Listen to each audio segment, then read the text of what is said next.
NASA के James Webb space telescope ने 2 नए एक्सोप्लैनेट की खोज की है।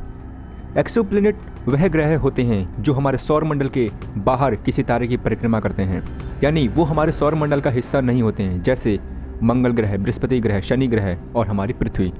ये सौर मंडल के बाहरी ग्रह होते हैं जिन्हें हम एक्सोप्लैनेट कहते हैं। नासा का कहना है कि यह एक्सोप्लैनेट लगभग पृथ्वी के आकार के हैं। उन 2 नए एक्सोप्लैनेट के नाम हैं TOI 700E और दूसरा LHS 475b। और ये इनमें से TOI 700E पृथ्वी के लगभग 95% आकार में मिलता है, जबकि LHS 475E पृथ्वी के आकार का 99% मिलता है, जो लगभग पृथ्वी के आकार का ही मानेंगे। हालांकि इससे पहले नासा के अन्य टेलीस्कोप द्वारा भी एक्सोप्लैनेट की खोज की गई थी, लेकिन इस जेम्स वेब स्पेस टेलीस्कोप ने इस खोज को ऑफिशियली कंफर्म कर दिया है। और ये जेम्स वेब स्पेस टेलीस्कोप अभी तक का सबसे एडवांस टेलीस्कोप है जो ये खोज करने में सफल हो पाया है। एक्सोप्लैनेट की इतनी सटीक खोज करने के लिए आखिर इतने एडवांस टेलीस्कोप की जरूरत क्यों पड़ती है? तो इसको इस तरह समझिए कि टेलीस्कोप के लिए एक्सोप्लैनेट की पहचान करना बहुत मुश्किल होता है। एक कारण यह है इसका कि वे जिन तारों की परिक्रमा करते हैं उनकी तेज रोशनी उन्हें छिपा सकती है। मतलब हम अपने पृथ्वी से सौर मंडल के बाहरी किसी यदि ग्रह को देखेंगे और वो अपने जो तारे की परिक्रमा कर रहा होगा, उस तारे के प्रकाश हमें सही से नहीं दिखती है। इसीलिए हमें इतने एडवांस और सटीक परिणाम देने वाले टेलीस्कोप की आवश्यकता थी, जो ये टेलीस्कोप हमें करके दिखाया है। नासा ने कहा है कि इस वेब स्पेस टेलीस्कोप को इस तरीके से विकसित किया गया है कि यह किसी भी एक्सोप्लैनेट की बहुत ही हाई लेवल की डिटेल हमें प्रोवाइड करा सकता है।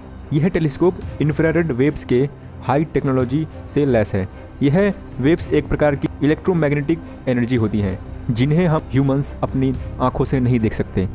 नासा का कहना है कि यह टेलीस्कोप गैस और धूल के माध्यम से उनके तरंगों का पता लगाकर दूर की वस्तुओं का निरीक्षण कर सकते हैं। मतलब उस एक्सोप्लैनेट के गैस और धूल के जो वेव्स हैं उनसे पता लगाकर उनकी एक्सोप्लैनेट के बारे में हम जानकारियां प्राप्त कर सकते हैं। इस तरह ये टेलीस्कोप अभी तक का सबसे एडवांस टेलीस्कोप है। वैसे तो यह टेलीस्कोप बहुत ही एडवांस है, इसने एक्सोप्लैनेट की खोज तो कर ली। नासा का कहना है कि यह टेलीस्कोप अभी भी इन एक्सोप्लैनेट के वातावरण की जानकारी प्राप्त नहीं कर पाया है कि उन एक्सोप्लैनेट का आखिर वातावरण है कैसा, उनमें ऑक्सीजन कितनी मात्रा में है, नाइट्रोजन कितनी मात्रा में है, कार्बन डाइऑक्साइड कितनी मात्रा में है, ऑक्सीजन है भी कि नहीं है।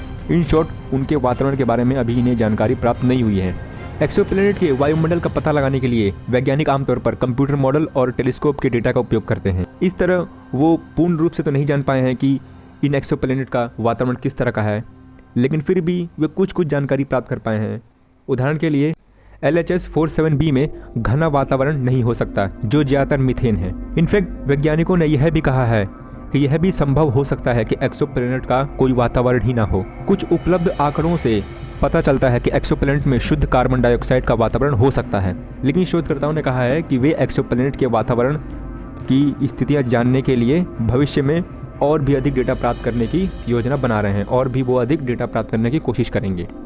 और नासा का कहना है कि उसने अब तक 5000 से अधिक एक्सोप्लैनेट की पुष्टि कर दी है। उसमें अब ये 2 नए एक्सोप्लैनेट भी शामिल हो गए। अब इन एक्सोप्लैनेट्स के बारे में कुछ जानकारियाँ जानते हैं, जैसे TOI 700E हमारी पृथ्वी से 100 प्रकाश वर्ष दूर है और यह एक चट्टानी ग्रह है। मतलब इसमें चट्टान पाए जाते हैं काफ़ी। और यह अपने तारे का जो ऑर्बिट है वो 28 दिन में करता है। जैसे हमारी पृथ्वी सूर्य के 365 दिन में चक्कर लगाती है, उस तरह यह अपने तारे के 28 दिन में चक्कर लगा देती है।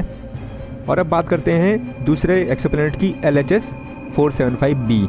यह हमारी पृथ्वी से 41 प्रकाश वर्ष दूर है और यहाँ भी चट्टानें पाई जाती हैं, जिस तरह यह चट्टानी ग्रह बन जाता है।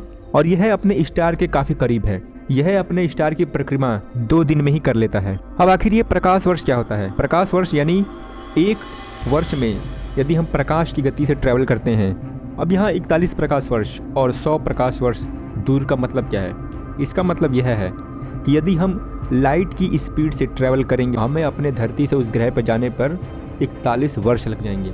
और आपको पता ही है कि लाइट की स्पीड कितनी होती है, 3 लाख किलोमीटर प्रति सेकंड। यदि हम इतनी तेज स्पीड से भी जाएंगे तो हमें उस ग्रह में जाने पे 41 साल लग जाएंगे और इससे पहले वाले ग्रह पे जाने पे हमें 100 साल लग जाएंगे। इस तरह ये दूरियां नापी जाती हैं। आमतौर पर अंतरिक्ष की जितनी भी दूरियां होती हैं वो प्रकाश वर्ष में ही नापते हैं, जिससे आसानी हो।